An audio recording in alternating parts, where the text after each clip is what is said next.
Sorry about that. That's okay. Other than that, I think that was pretty good. I can't believe I got through my whole story with like one minor hiccup. Yeah. Did you see me like I wasn't pressing the right place on the prompter because it's only the top half of the screen, and I was like, why isn't it starting? I kept watching it scroll, and I was like, is it gonna go to, and you know, ultimately got there. Yeah, I'm pretty good at like panicking on the inside, but calm face and reading on the outside. It's like I can split the processes of my brain. Your face is like a duck's body. Sure. Covered in feathers. Yep. Calm and serene repellent. on the surface. Well, the duck's feet of your brain are constantly kicking. All right, I will stop the record. All right, chat, you can come back now. How was the floor, chat?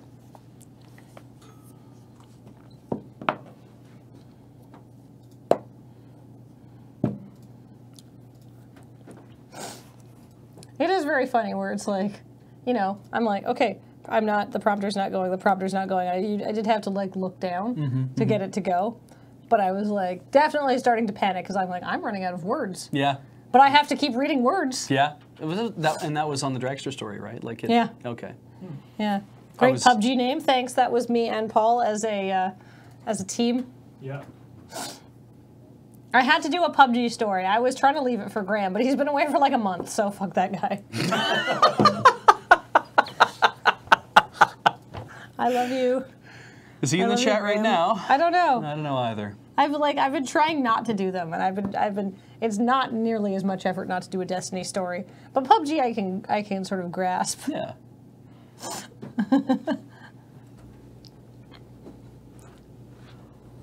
I was trying to think of other ways I could make the name of that game without it, but I'm like, also I have to do it, I have to make a sound that is something that I'm confident you'll be able to make.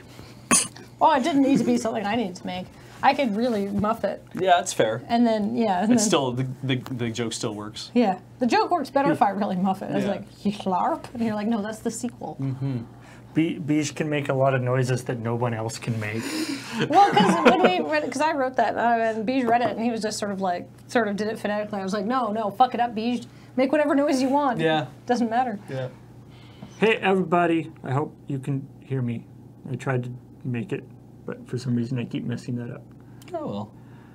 All right. So, stuff. Stuff. Okay, so let's you know what, let's just go through our stories in order.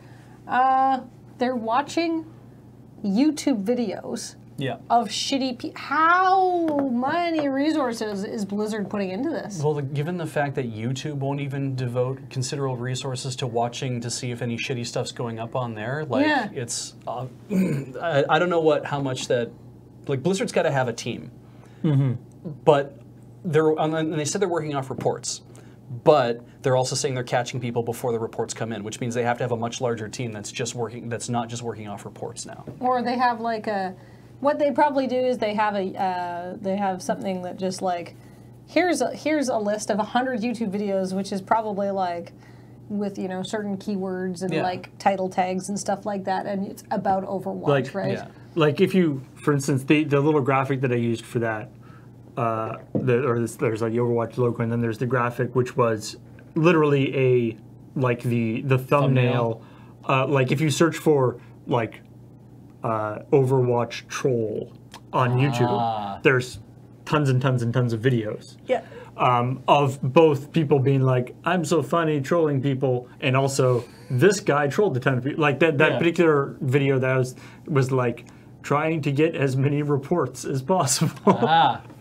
So maybe they're just going for the lowest hanging fruit here. I could see that. I mean, and it's also, as far as numbers go, that's not a bad way if you're just encountering people who are posting troll videos and it's like, you know what, we can ban all those people because that's easy. Yeah, there's probably it's just like, it's probably just as simple as they get a list of like, here's 100 troll videos. Probably a human then has to sit and watch them and go, okay, this person's being a shit. I mean, at least you can scrub through it pretty quickly. Yeah, exactly. But like a person's like, okay, that person's being a shit, that person's being a shit. Oh, this is somebody complaining about being trolled. Yeah. And then they can probably send it to something that will just recognize the username. Yeah. It's because right. It's like when I first saw the headline and sort of was thinking about this story, like my first impression was that it was like that Blizzard was taking like stuff that like you put out on like Twitter or Facebook or whatever into account, and I was like, that seems kind of dicey. Hinky, yeah.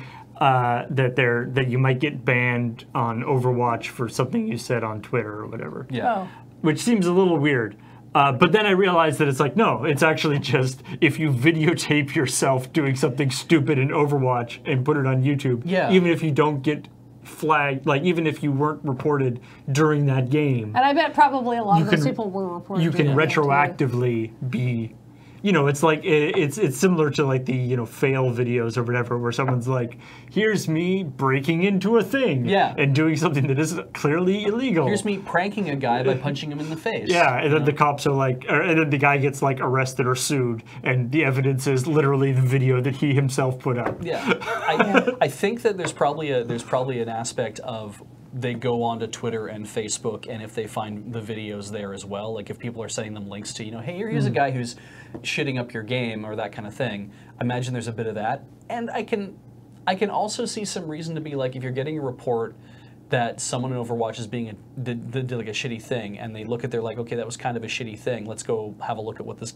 person's doing. Going on to Twitter and Facebook and the other things and saying like, oh, this guy actually is really, really shitty often. This guy is king shit of shit mountain. I can kind of see that backing that up, where it's like, oh, this isn't just somebody who did a shitty thing one time. It's somebody who consistently is trying to do shitty things. Maybe we don't want them playing. And I mean, it is your own words used against you, but... I mean, at the same time, it's not...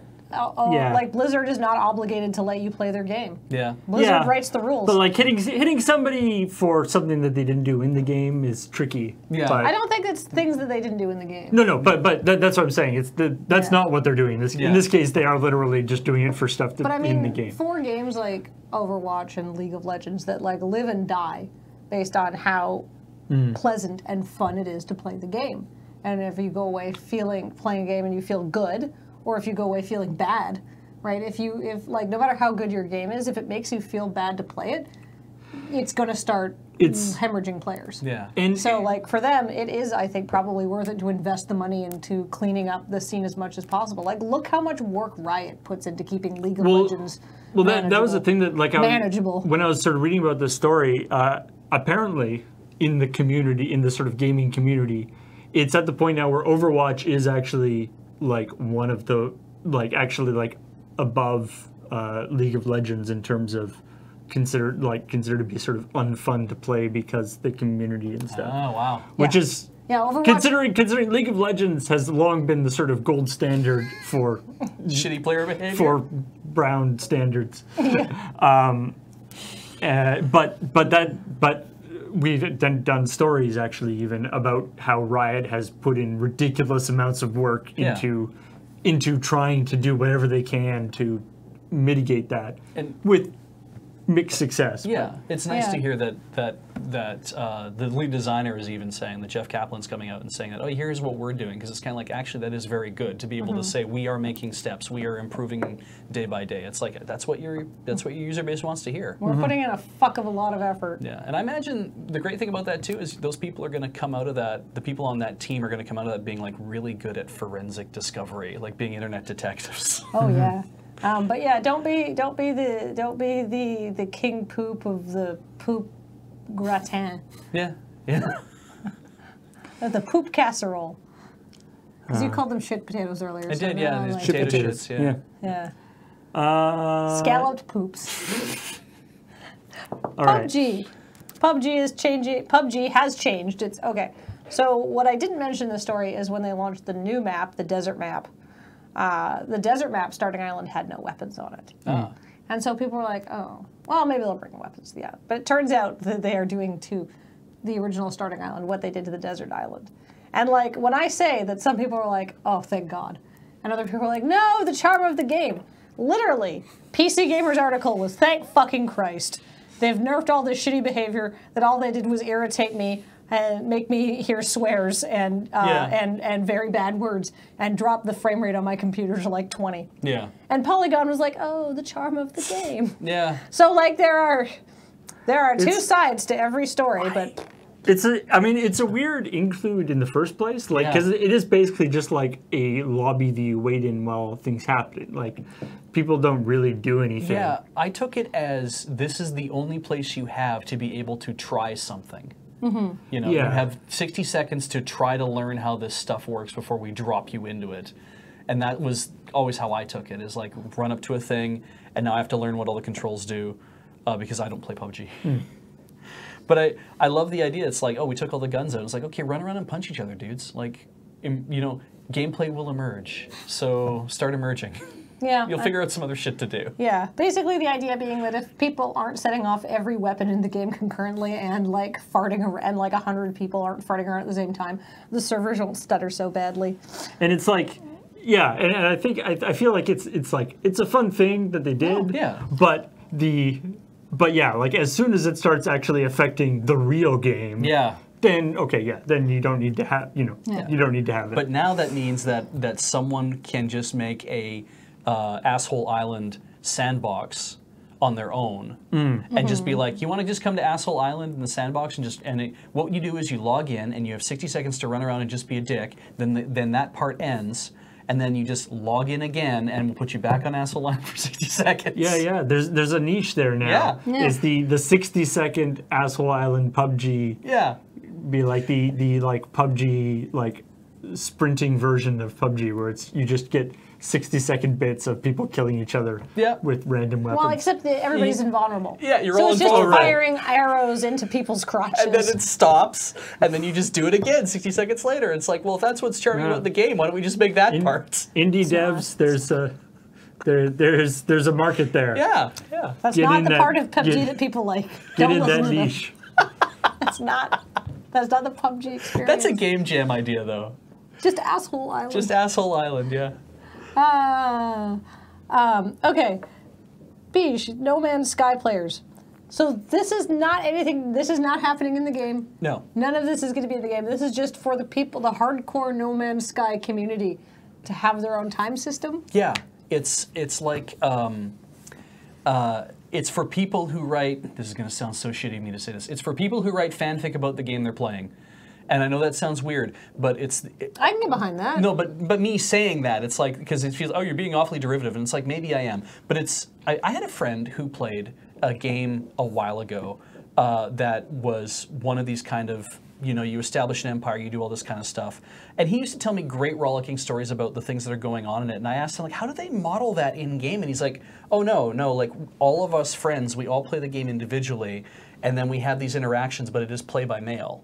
Like you were essentially sending stuff back and forth to each other, and then you just add things onto it. You add narrative and stuff onto it. And I was like, that sounds amazing. Hello. Sorry to interrupt. Okay. Hi, John. Come on in. Yeah. Oh my God. I mean, we're live on the internet, so just so you know. Thank you. So I shouldn't say anything or do anything inappropriate? Well, Okay. especially because you're wearing the company Well, logos. that's not good. I only need the right address. Beyond that, I gotta stop. Okay. What are we talking? Who are we talking to? We're talking to those cameras. Okay. So if you come over here a little bit so that the internet can see you. They can so actually those see you cameras now. are. These people have changed my life. You should listen to them. Thank you. Have a nice day. Okay? You too. See you later. But yeah. Change can mean lots of things. John is our UPS guy. Yeah. We started dealing with him when we moved to Moonbase 3. He's super nice. He's very good to us. Like, if things get sent to the wrong address, he's like, I know where those guys are. And he will, like, physically take it and redirect it to us so we don't have to drive out to the depot. It's so weird having a UPS guy. He's so good to us.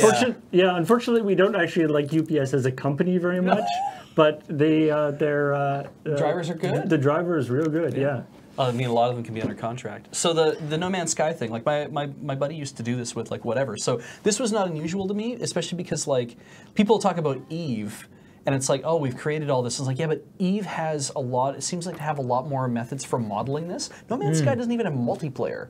But, no, but they can't even really encounter other people in the game. Yeah, and yet these guys are modeling, like, they have a space UN, the United Federation of Travelers. Yeah. And they had a war recently, but the war was We covered it on Checkpoint, and they basically just, like, they cut somebody out of the game by, like, not letting them name any planets. Yeah, and so this is kind of a follow-on of this. It's like, well, we want to make a fake calendar, and I'm like, dudes, do it. But it's really limiting that you decided to just make a simple version of it by just renaming all the months and accelerating things. I'm like, no, go crazy. That's my thing. Is I'm like, you're gonna do a stupid, like, you're gonna rename a calendar.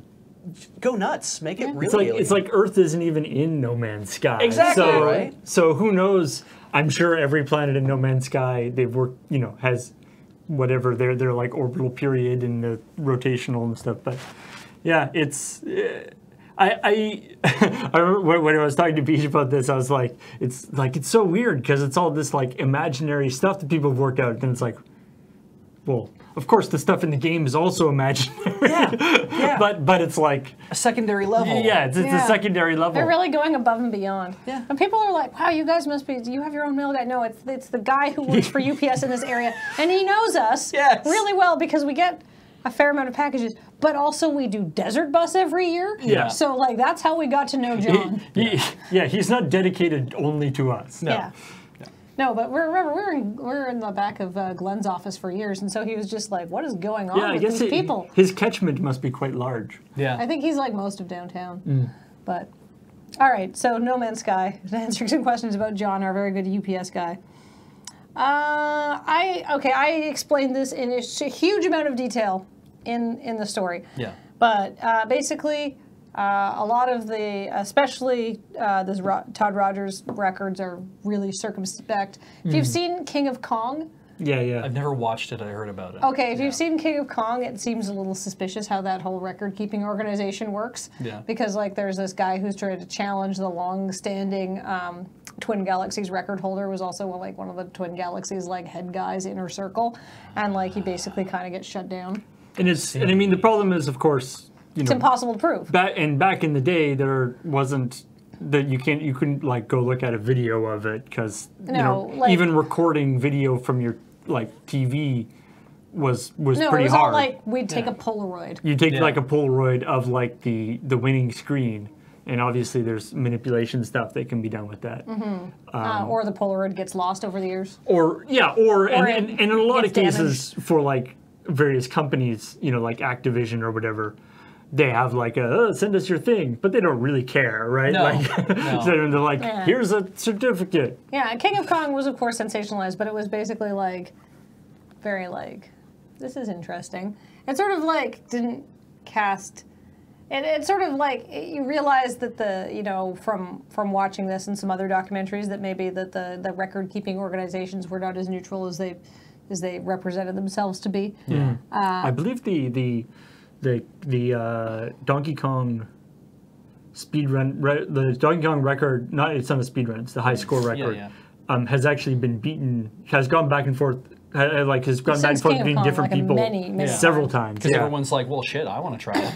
Yeah. I can see why that attracts people to it. Yeah, so Todd Rogers, for those of you who don't know, and it looks like Imminency is in chat, and he's like, yeah, this is huge for the speedrunning community. Everyone who's hardcore into it knew he cheated, but now he can finally no longer claim anything. Like, that's the thing, is like, for us, it's like, okay, so there's some old records and maybe the verification wasn't that great, but in the speedrunning community, this is a big deal. Yeah. For them, like, proper verification is key, and, like, not cheating. Because, like, you're talking about, like, speedrunning is really fucking hard, right? Like, if there was a glitch in the game that allowed him to do it, then you're like, oh, well, dragster 80% or whatever. Like, there's all these different ways to claim it, but it's like, they've been through the code now. And I love the fact that it's like, no. It's a simple enough game that they can, I think it's literally like a spreadsheet that the guy worked out with all the variables. It's like, so we know this, and so now that also puts all of his other records, and like now that we have definitive evidence of one cheat, does that mean that the rest of them you start looking at some of his other records, and this is like, I got very deep into like the Twin Galaxies forums and stuff like this, that I was watching what's his name, Apollo, where did I reference that YouTuber? In the almost last paragraph. YouTuber Apollo Legend. Apollo Legend has a very good video that came out about Todd Rogers and like how like Apollo Legend did some investigation, talked to people who worked at Twin Galaxies and like saw some really shady stuff happening, and wow, Imminency is like on it. He's like, I know all of the speedrunning stuff. He is in this community. And like, there's a lot of other people who have done like breakdowns and stuff like that. And some of his high scores are like, like the game records your score in multiples of 5, his high score wasn't in a multiple of 5. Is that because somebody wrote down a number wrong when they were copying a spreadsheet into a database? Yeah. Right? Because it was probably like written down by hand, and they might have seen a 5 as a 6. Yeah, exactly. Right? Like there's all sorts of things like. And that was thing. Although stuff has come out since that shows that this guy, it probably wasn't a innocent mistake. That there are too many different. Well, when it happens issues again and again with and again a lot of different things. But yeah, it's funny with these old games like the 5.57. 5.54, like with these super old games, and the speed runs are actually at the point where, like you're talking about, how the clock on the system works. Yeah. In that, like there is no number between those two numbers, because the system isn't doing anything during that time. Yeah, it's unable to actually register anything. Yeah, there's no actual time registered during those times because it doesn't bother. I mean, like the problem is all of this stuff is like 30 plus years old at this point, so it's really like hearsay and stuff. But the big thing is that Twin Galaxies changed hands in 2014, and the new ownership has been trying to go back and like sort of actually verify records and stuff like that. But at the same time, respect that, some people might have set these records back in the 1980s when the adjudicating thing was a person with a stopwatch. So somebody's reflexes or somebody taking a Polaroid, and that doesn't mean that their records are invalid. So Twin Galaxies is kind of in a difficult position. And also, you don't want to like invalidate everyone's records before a certain date or something like that. Before Twitch became a thing. And it's like, and you can't ask somebody who got the record 30 years ago to be like, okay, prove that you can do it. Let's do it again. It's like, it's like I'm 30 years older now. And my reflexes, the reflexes are all different, and you haven't played the game for so long. So. The hardware might not exist anymore, or there was something funny about the stuff I was using that allowed me to do it, or whatever. This is the thing with what OmniGamer did is he actually did like break down the game because he figured out how it was programmed. He was like, it's actually physically impossible to get this time. Yeah. So anyway. So, womp womp. All right, so I think that's all the stories we actually talked about. Yes, but then there was many stories that we didn't talk about. Okay, Valve has an exclusive streaming deal with Facebook. No, actually, Valve. It's not that Valve has an exclusive streaming deal with Facebook. So for a Dota championship, God, this was hard to figure out. There was a Dota championship running, and EGL was running it, and in that specific case... ESL. ESL did? Yeah, did I say ESL? You said EGL. Sorry, anyway. ESL. ESL had an agreement already, like a licensing agreement worked out to stream that event over Facebook video, but Valve already has Dota TV, which allows you to play back anything, because it's data, Paul, we were talking about this.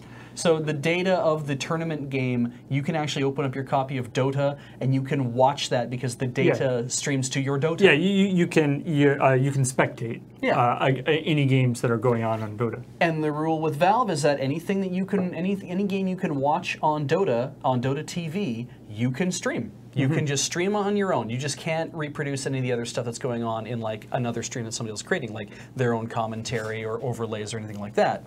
So somebody got in trouble because they rebroadcast a tournament on Twitch using Dota TV, not using the feed from Facebook Video, which they really probably couldn't use because apparently the Facebook Video feed sucked. Yeah, this is really... That's why they did it. Yeah, so they had this exclusive with Facebook Video, and it was crapping out for everybody and having a lot of problems. So somebody was like, "Hey, I'll just spectate the game in Dota TV and stream it," and that's totally cool with Valve. Like that's. But that introduced the wrinkle of, but we own the rights to broadcast that tournament, and you, sir, individual person, cannot do that. Yeah, somebody got banned on Twitch for doing that. And then Valve was like, well, we have no response until they did have a response. Yeah, and I mean, and the ban on Twitch thing is a little bit of a red herring because it's not like Twitch made any call on that. Yeah. It's that Twitch's policy is that when they stream something that does not belong to you. No, like, it's their policy is if they receive a DMCA notice, they have to comply and take you down. And so they received a DMCA notice and they had to comply and take it down. they don't actually have a dog in the fight. Like, they don't care. They just...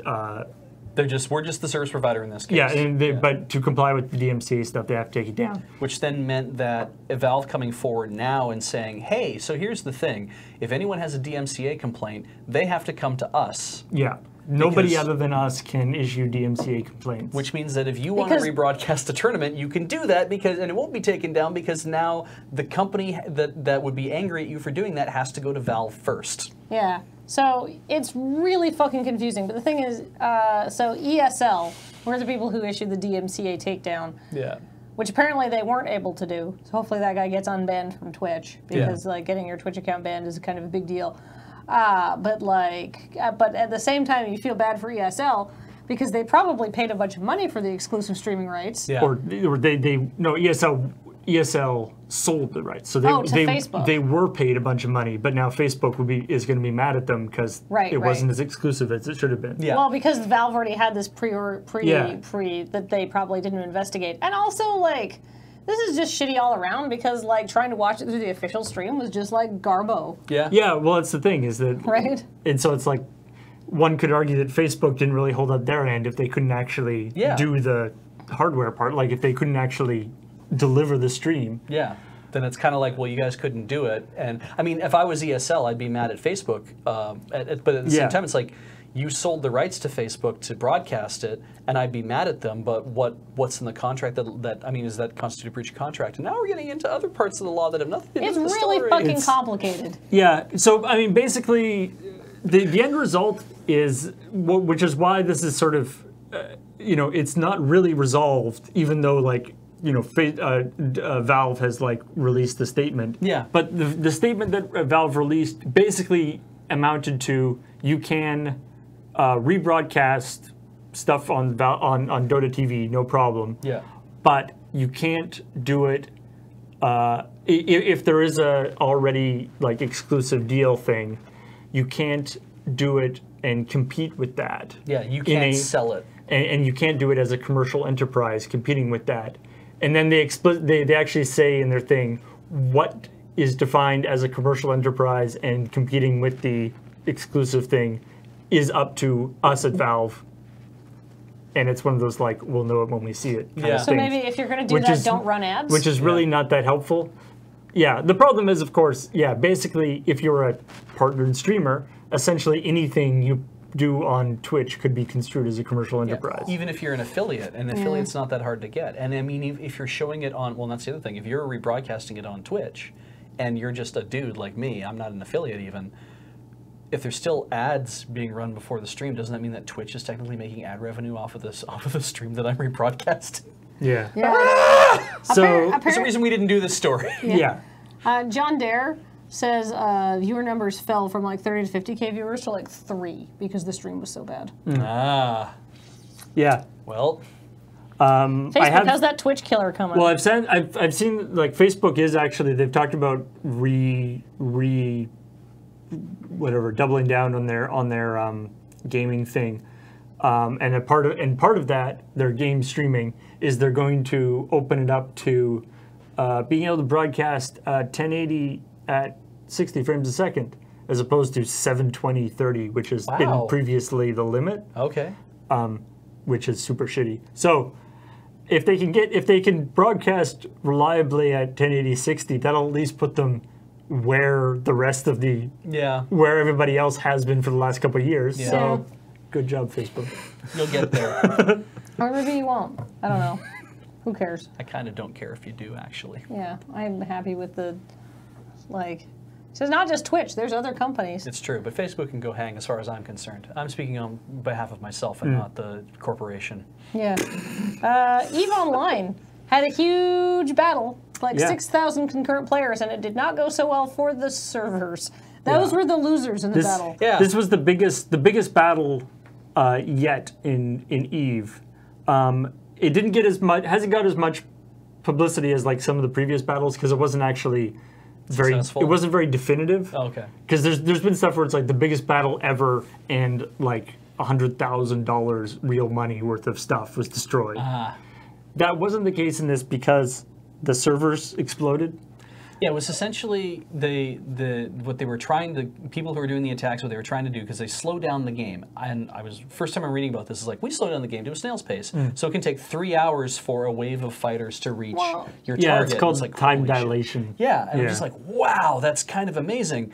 And they're like, even with time dilation and even with not drawing models on screens and even with doing all these things, it's like the servers still have a lot of modeling they have to do, and it couldn't keep up.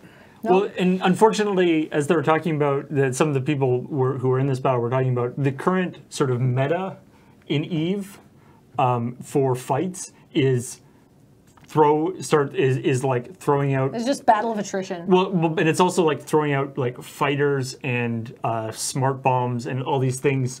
So like there's 6,000 players in the fight, but each player has like a group of some huge number of like little like AI controlled like fighters and things that they're bringing with them, and they're going in waves and stuff. So the system is tracking like a just ridiculous number of individual items. Yeah. And things just get really dumb. It's funny to me because somebody's response that we saw in the article was like, saying, I get this is hard to do, but it's not impossible. And I'm like, you're right. I'm sure that doing that level of modeling is not hard to do in the fact that you're already doing it, you just have to scale it up.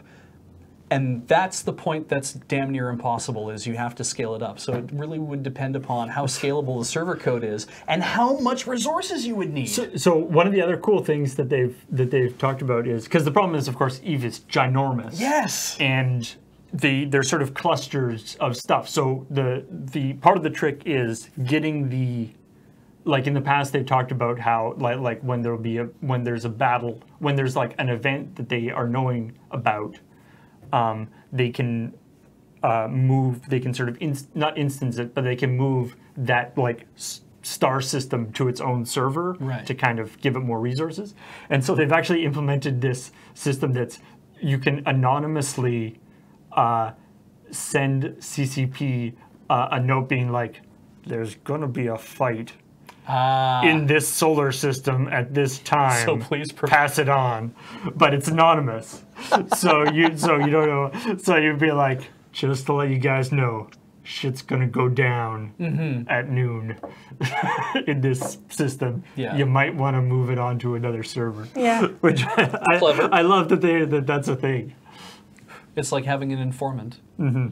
It's amazing though. I mean, the sheer amount of computational like resources you would need, I think, to properly model all that stuff. It's like if they don't have access to it, where do you get it? Do you rent it? Like, what do you do with it? And I think it's the like being able to scale up and down, and it's like you can't scale out your entire system for 6,000 player fights. Yeah. Because they hardly ever happen. So you have all this. You're wasting a ton of money. So anyway, EVE is crazy. So this is not so much of a story, it's just this kind of cool thing. There's a game called Mid-Boss, and when you die, you can tweet out a little death card like, "Oh, I survived X levels, but then I got killed by a ghoul or something like that." Or stepped in a trap. Yeah, and it looks like a little like trading card or something like that, which is kind of cool. But like I can't remember the exact word for what it is. They're using steganography. Steganography to embed the game save details in the image. Yeah. So you can drag that image into your copy of the game and start from that point with all of the inventory stuff. So you basically get to be like, I can continue that person's save file. Yeah, so it's like really your cool. save game your save game is embedded in the image. Yeah. Yeah, it's really cool. Steganographically embedded in the image, which is super neat. Apparently, there's a big the lead developer's girl. Okay, she had to do a bunch of work on formatting it in such a way to make sure that Twitter doesn't re-compress it, because obviously that'll mess up all the stuff. Yeah, exactly. It's a really neat idea, and as a way of sharing save files, I think that's really cool. You can just be like, I'm just going to upload an image, and you can just continue. So as long as you don't know, if you don't know that the save game is hidden in the image, I think the image says like drag this into your thing. But Yeah. if you don't know that it's hidden in the image, there's nothing to indicate that there's no way to tell. You have to know exactly what to look for. But if and- you're interested, there is a huge, like, there's a big breakdown on Gama Sutra. Like, it's a lengthy interview with what's her name, Emma Mawson, with the developer, and she sort of breaks down the tech and how she got the idea for it. Mm-hmm. So it's kind of cool. Okay, so as people on our channel may be aware, Ubisoft's Rainbow Six Siege, which might be a couple years old now, is actually a super fun sort of tactical multiplayer shooter, sort of similar. It's like it's Overwatch and Counter-Strike had a baby, Yeah, okay. right? And it's actually been getting quite a bit of traction for a 2-year-old game. Like, the numbers are going up on it, and more people are playing, and people are like bringing their friends and being like, actually, this game is sweet. Yeah. Which is kind of cool that a 2-year-old game can do that. And Ubisoft has responded by raising prices by $20. And this is complicated. So here's the deal. They have 2 editions of the game currently. There's like the $15 starter edition, which is like the base game, and everything you can unlock through gameplay, but it takes a long time. Or you can like buy loot boxes, but it's not like loot boxes in like the traditional sense of the word. Like if you buy $50 worth of loot boxes, I think you just get everything in the game. Everything Okay. that can come in the loot box. That's so it's cool. not like you get doubles, right? Like once you get something that's gone from the pool. Neat. So there's this $15 version, and then there's a $40 version. And I know when Alex was talking about getting people into the game, he's like, I recommend you spend $40 to get the $40 version. $40 for a 2-year-old game, but it's like a multiplayer game. Good community, lots of people playing. And lots Seems of okay. updates. Yeah, lots of updates. They're still doing work on the game. Not a bad deal. But Ubisoft is retiring that $40 version, and they are now bringing in the... Oh, they're not doing this? They backed down? A few hours A few hours ago. So Our takes weren't hot enough. Oh, shit. It's a good thing Good we thing didn't we cover do the this as a story. real story, yeah. Okay, never mind. They were going to do a $60 version, and now they're not. End of story. What still? Well, there's also, because there were 2 additional versions past that where it was like there was a gold edition and a complete Yeah. edition, which I was like, and what does that even mean? It's like, well, they both have this, and they both have like year 3 DLC, and I'm like, I am so out of the loop on how this shit works anymore. Like, I don't. It kind of. It's Hey, we got the fucking Todd Rogers story on the day. Yeah, that's really those good. hot takes about Atari 2600 stories. But okay, so anyhow, they were doing that, and everybody's like, "This is stupid," especially since your game is gaining traction. So now you make it $20 more expensive and make it the price of a new game. The thing. No, but yeah, apparently it's great. Check it out. What got me about it too is that they were saying that the starter edition initially, the starter edition is like the $15 edition. You buy that, and initially it was, you go through a certain number of like making, like you grind out a certain amount of points per level, and you'll unlock more operators, so different people who have different abilities within the game. And then they changed that to recently, which is why Alex said don't buy the starter edition, because they changed it that every single operator is now a massive amount of grinding that you have to do to encourage people to not bother doing that. But you could pay $15 US for the game and actually just do the grinding. It would just take you a long time and a lot of gameplay. I mean, if you're a teenager and you have more time than money, That's probably the way to do it. right? Like you have your allowance of $20 a week, right? Although I have heard that a lot of people are saying that the part of the issue with the game, I guess, is that people get that cheap version Yeah. and then they get turned off the game because they're like, oh, this game has all this, Yeah. like there's barely any options and all this grinding that you have to do. Yeah. Whereas other people who bought like the full thing are having fun doing the whole thing. Yeah. And so it gives a bad first impression and because it's the cheapest version, that's going to be like the more popular. Yeah, and it's like the larger thing of microtransactions or like game tiers comes into play here, where it's like we were saying this earlier, it's like everyone is flailing around trying to find those sweet spots. Yeah. And Ubi thought they were going to find a sweet spot here and then realized, oh shit, no, we have to make more money because we have to pay for the new content that we're going to have to keep developing for the next 2 years. Or maybe they just thought, hey, this game is actually starting to really go somewhere. Yeah. Maybe we can make more money. We should maybe make more Wow. money off of it. All those things being the case. I am at knows? 450 hours and I still haven't unlocked all the operators. Dr. Beer Face, yikes. I haven't played Breath of the Wild for that long. Holy shit. I mean, apparently it's really fun. Yeah, Breath of the Wild is great. No, Rainbow Six Siege. I mean, to be fair though, Christ. you haven't unlocked any of the operators in Breath of the Wild. That's also that too. The guy with the flashbang is particularly impressive. It's a little OP for fighting Ganon, but yeah. So Pokemon Go has these things called EX raids that. Right. So the EX raids are the only way to get Mewtwo. When they announced EX raids, that's when I checked out of this game entirely, by the way. Okay. So you haven't actually played any of these? No. Because the only way to get invited to an EX raid You have to be invited, yeah. Yes, you have to be invited to do lots of raids. What does do lots of raids mean? I don't know. What if you work full time? Well, fucking tough titties. Being a Pokemon trainer is a full-time job. So there's What if you could only have a few hours on the weekend to do raids? Right. You're probably not going to get invited to an EX raid, so you're never going to complete your Pokedex. And this game really seemed like it was being aimed towards people who had who loved Pokemon 20 years ago and had grown up with Pokemon and kept playing it all this time. It's like, look, we've made you a Pokemon game, you can catch Pokemon. Yeah. It's like, yeah, those people are 20 years older than they were back then, and they're working. The raids are already kind of irritating to go to. As somebody who did all the raids for the legendary birds, it's because the thing is, you have to show up at the beginning of the raid. You can't just sort of waltz in 45 minutes in because nobody else is going to be there. Yeah. So you have to fucking coordinate with people over Discord. Yeah. To get to this raid, you have to move as a pack, and you're running around, and it takes hours because there's no guarantee you'll catch the fucking thing on the first try. And you need to have 15, 20 people there, or it depends on the Pokemon. We'll say you need to have 6 to 10 people there, absolute minimum, to even be able to do this. Right. And so you end up having to spend hours and hours and hours and lots of brain power and probably gas. You have to set aside an afternoon to go raiding and find people to do it with you. And then the EX raids, they're like, all right, Wednesday 3:30 go. And it's like, I have a job. Yeah. Right? Or that could also be 3:30 a.m. No, they're only during daytime hours. Oh, thank Christ. Okay. They're not that dumb. It sounds like they're basically treating it. I mean, treating it realistically in the sense of it's if you're actually trying to catch a mythical monster, it would be a very high priority. It would be incredibly hard to catch. But maybe you should take the game. I am not into the actual irritating part of that yet. I'm just catching you guys up on the raid system. So that's how the EX raids work. You have to do raids. And some people have reported that they just do 1 or 2 a week and they can do it. And some people are I've been grinding out raids like crazy and I've never been invited to an EX raid. If you go onto the Silph Road subreddid, it's just fucking cool salt. Kids. So, Salt. So we have all this EX raid stuff going on.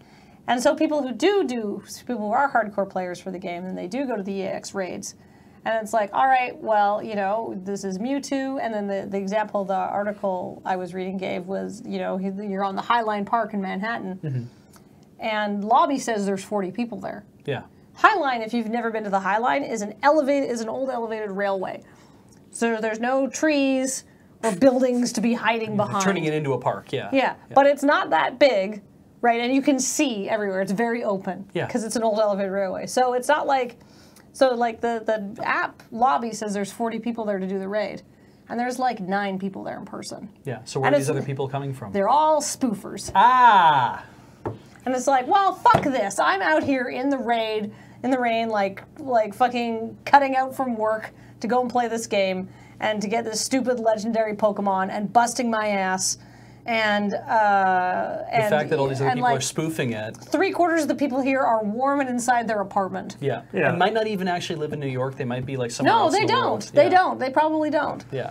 And so it's it's ruining everybody else's enjoyment because they show up at least if I'm out here being miserable, I can be miserable with all these other people. We'll build some community and being miserable together.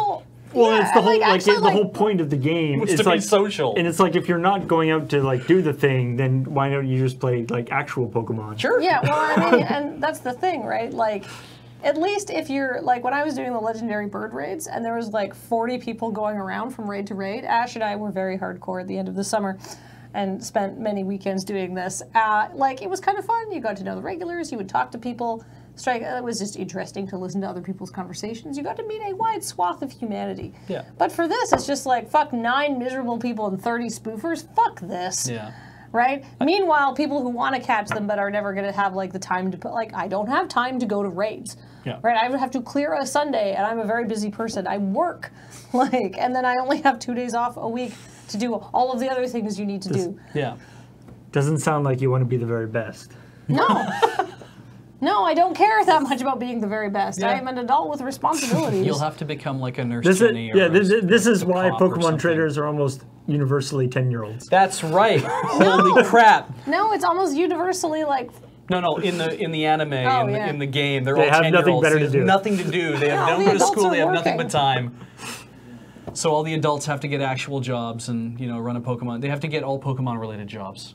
Yeah. Yeah. Boop, ba-doop, boop, boop. All right. So, as you may have noticed, if you've looked at the Twitch rankings lately, the only game that is doing better than the old PUBG is suddenly Fortnite. Fortnite, or specifically Fortnite Battle Royale. Yeah, Fortnite Battle Royale. Briefly Sea of Thieves on Friday. But That's true. So Fortnite Battle Royale is kicking some ass, at least on the Twitch rankings, which presumably means there's lots of people correlates playing. to real people playing it. Okay. And so it's been very, very popular. Now Epic has another game that they called Paragon, which is sort of a it's sort of a Dota. It's sort of a Dota-y game. Like it's a MOBA style game. Okay. James and I think played it on 18 Games and Counting once. It's more of like third person rather than like overhead. Okay. But anyway, they're like, well, we should concentrate on the game that's making us shed loads of money. Makes sense to me. I mean. So they're shutting it down. Okay. Which is not news unto itself. The cool thing. Conspicuous compiler says Paragon is not very good. Okay. Yeah. The cool part though is that I guess the difference between them shutting it down because it's not like making enough money and they want to people concentrate aren't on the other playing thing. it, right. And shutting down because the company is going out of business is that they are refunding everything. So all microtransactions that people have made in the game, all purchases, they're refunding the entire everything to everyone. That Fortnite money is good money, then I guess. I guess. Well, I mean, Holy also shit. like because it was there 'Cause, was like, I pay mean- to get into early access. So Yeah. Oh, okay.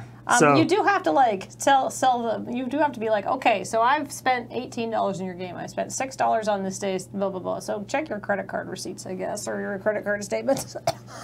I mean, if nothing else, that's a huge push of goodwill to a player base that was probably going to be really angry at you and all of a sudden be like, oh, well, I didn't lose much except some time. Yeah. And I I mean, I mean, your time is not worthless, but at least Yeah. they it kind of rip you off. does kind of take the wind out of the sails of the sort of like, how dare they? Okay. I mean, not like they had to do that, but they just No, no. decided it was like, this is probably a good idea. And, No, I mean lots of places close down because they close down. And also- And it's all like, your well, money bye. that you put in goes away. If you asked me who made Fortnite, I would have said, shit, I don't know. That literally would have been the 4 words out of my mouth, is because it's like, I don't know who made Fortnite. And he's like, oh, well, it's Epic. I'm like, what did they make again? Wait, Unreal Tournament. The Unreal Engine. The Unreal Engine, right. And then start to... And that iOS slashy game that was very popular for Infinity a while. Blade. Infinity Blade. Okay, but yeah, but the Well, thing is, they like, published that, yeah. they published Oh, it. They but didn't then they actually make bought it. the company Or that it made was it, Chair, and then just yeah. made it, and they bought Chair. And But it was just made like, it in-house. it's like, I wouldn't have known that Paragon was made by Epic or that Fortnite Mm. was made by Epic, and here we are. It's like, well, I'm going to probably remember that Epic actually cared enough about the people who were playing a game that they wanted to shut down, they want to take care of them. That's not a bad move, Epic. Also, as somebody mentioned, they do have that 10 cent. I don't know if they have a big stake in them now too. Oh, okay. but I mean, Interesting. I guess this is our PSA. If you played any Paragon and you spent any money, you will get all of your money back. Just tell them what you put into it. I guess, yeah. So, I mean, hopefully they'll have records of that. I mean, they're asking for you just need to tell them the date and the I amount. see. Neat. Okay. All right, and then the last thing is Dragon Ball Fighter Z, Which apparently is quite Fighter good. Z, Which is just pronounced Dragon Ball Fighters. Fighters. Fighters. Yeah. Okay. Well, anyway, this Dragon Ball, it's, as you may expect, a fighting game with Dragon Ball people. But one of the neat things about it is it's got a graphical scaling setting. That's like a lot of other games, though. It's not a particularly resource-intensive thing, but you can scale. But part of how it does the graphic scaling is it actually renders things at a lower resolution and then scales it up to what you're playing What you're at. saying at. And so that saves stuff. And so people figured out if you turn it all the way down, it makes it look like the previous Dragon Ball FighterZ game, which was a GBA game. If you scale it all the way down, it then basically turns it into pixel art. Holy crap. It looks really funny. Oh, wow. It's a delightful little Easter egg. Yeah, which is like the way it looks, it seems fairly clear that was like an intentional part of the thing. When I was reading the story, because I kind of had this sense of, this is because the first thing I saw was people being like, oh, it's gonna, because I saw it on Nintendo Life, so I didn't bother going through. But anyway, when I saw it on Nintendo Life, of course the spin of the story is that, does this mean it's gonna end up on the Switch? No. And I was like, okay, well, I mean, that's fine. But also, I like it. That was the thing. It was like this thing of like, people want it for the Switch, so they can take the programming down. They can do all the things. It's like, well, that doesn't necessarily mean it can go anywhere. Like, it just is a cool thing you can do computationally. So interesting, but yeah. They're bringing the Hello. This is not newsworthy, but there's a Hello Kitty kart racer they're bringing to Switch. Hello Kitty Cruisers. But I really hope they bring Tokyo Mirage Sessions to Switch, because that game was actually good, and I think more people need to play it. Hello Kitty Cruisers is one of the rarest and most expensive Wii U games out there, collector-wise, because I guess they didn't make a lot of them. And we were reading the thing, and it's like literally one of the pull quotes they used in the story was, this user said, not the best game I've ever played, not the worst. Like, So yeah, there's this Hello Kitty. It wasn't even like, it was just like a little promotional game. Like, I think it was like a $20 game when it came out. But it's just one of those things that it's like, I guess if you have to own every game on the Wii U, then you really need to have this. And so it's sort of inadvertently become this incredibly this like chase title. yeah. And so it's going to come out on the Switch, yay! Yay. And thereby removing the one thing about it that was interesting, which was that it was unavailable. Yeah. Okay, we're done talking about news, and I need to really go get a drink of water. Sounds good. So let's start All right. wrapping up. I'm sorry. We can read the subs if you want to go. Okay, I'm gonna go do that. Okay. I gotta mute my mic. Okay. Because I gotta unplug She's myself. going to unplug her mic, so everything's going to go pop. Okay. Yeah. It'll go pop. It's just gonna go pop. It's just gonna go pop. I'm sorry. Hang on, everyone. Okay, everybody, I'm gonna go pop I'm gonna count down from 5. 5, 4, 3, 2, 1. Pop. Good, you were all warned. I was hoping that you were gonna do it at a surprising different time. You know, 3, it's like 2. Yeah. well, yeah, you gotta like it's like, you know, whatever, getting some sort of special, like getting your tooth pulled or something, where they just like you gotta surprise them. Just a teeny pop, as some people said, so that's good. All right, so we're gonna thank some subscribers. Good, I can't wait. Well then, you don't have to. Hey, it's Reneko, back for the 34th month. Looked like first 2 host checkpoint for the year. Good, that's Yay. good. Gaxness for 5 months. Thank you. Oh, Demullet14's back for the 49th month. Did you know Twitch doesn't cancel your $5 sub when you start at $10 sub? I didn't, neither. Well, I Thank didn't you. either. Anti-Crepuscular for 8 months. Oh no, I'm late for the train. Oh, it's fine. You got there before Soul Angel 777, who's there for 3 months, with me and Kathleen checking points. Wheelie for 10 months. Thank you. Mr. Foxhound for the 3rd month. Thank you, Mr. Foxhound. Steel City Exile for 2 months. And welcome back to Sketchy Details for 52 months. You've been here a while. Desert Bus Game Jam for 16 months. Guest point is best point, or maybe the best point comes after 8 hours of effort. Either way, whoopee. Woo Beach, Arconic Energy. You're back for the 16th month. Didn't I already do this? Probably would have been about a month ago. Daz Roth for 18 months on time for checkpoint once. Great. And Juniper P1 for the 21st month. Extremely spiteful rifle trifles on the only way I'll ever describe PUBG now. Thank you. You're welcome. I like that one, yeah. It's really good. Cuttlefish Man for 13 months. Thanks, Kay, for preserving the PUBG novelty name trend. And Togashi Naruta is back for the 49th month. 7 squared months. I've always loved base 7.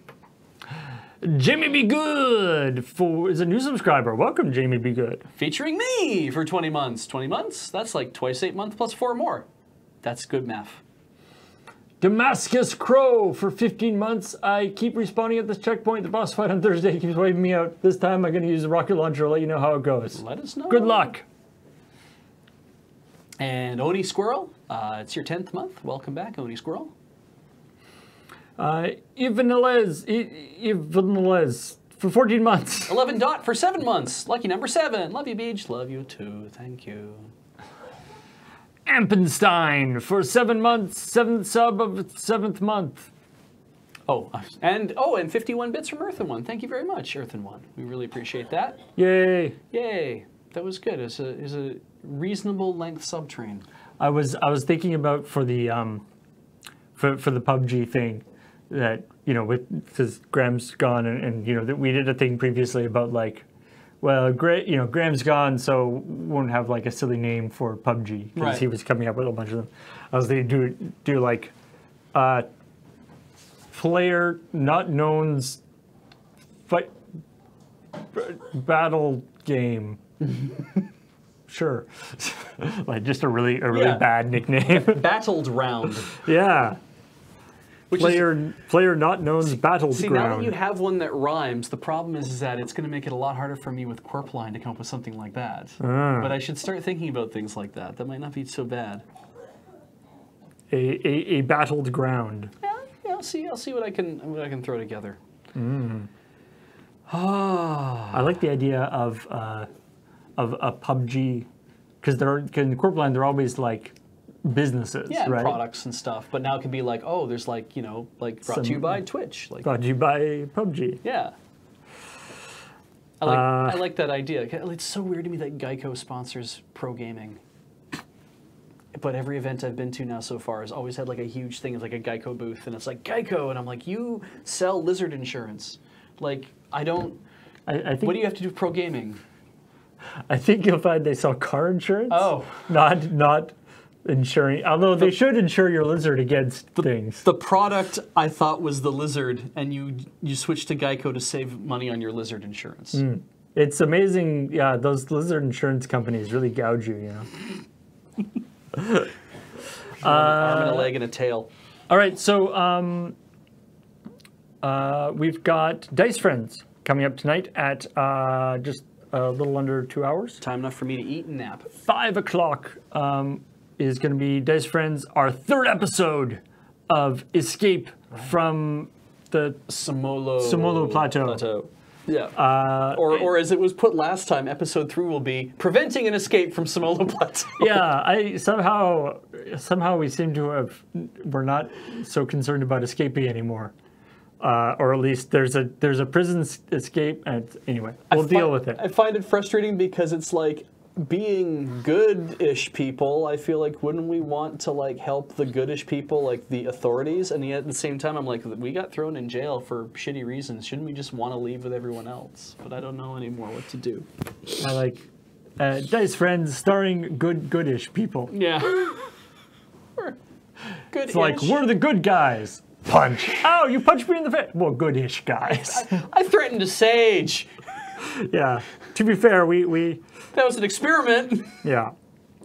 Hopefully this time you'll take the damn rock. No, we don't need to. No, we don't need them rocks anymore. Yeah, Graham. about them Graham rocks? stayed strong. Yep. Didn't take the rock. He's free now. We're pretty happy about not having to have those rocks. I would have totally stood there with the mayor and asked to get it in writing that you're free. Like, don't just leave here without getting it, man. All right, so yeah, we're gonna be doing that, and then tomorrow. Oh, by the way, if you look on the events page up there somewhere. And on the calendar, Yes. you'll see something that we're very excited about and something that we're trying to put forward here. And we'll trying to maintain it over the course of this. Something that we're really trying for 2018 is planning farther ahead in our streams. Yes. And so if you look at the events page, you're going to see everything that we've got planned for the next 3 weeks. So we're very excited about that. There may be obviously minor changes here and there, like for example with Now Kiss. If you guys vote a game out and Kathleen's like, yeah, we're not playing that game, then she can't do that game two weeks in a row. So those kind of things. Yeah, there might be some minor changes, but by and large, that is our plan going forward. So we're very excited. We're very excited about that, and we're going to try as hard as we can to maintain that. We have plans for how to maintain that. Yeah. Mostly surrounding us actually talking to each other and telling each other what we're doing. Yeah. Yeah. It's a very innovative new strategy. Yeah. So check that out. You can see everything that's going to be happening this week and then next week and then the week after. So that's what's happening. Yeah. I guess we should go. We should probably head out and get food and various things before the Dice Friends. So, bye. Bye.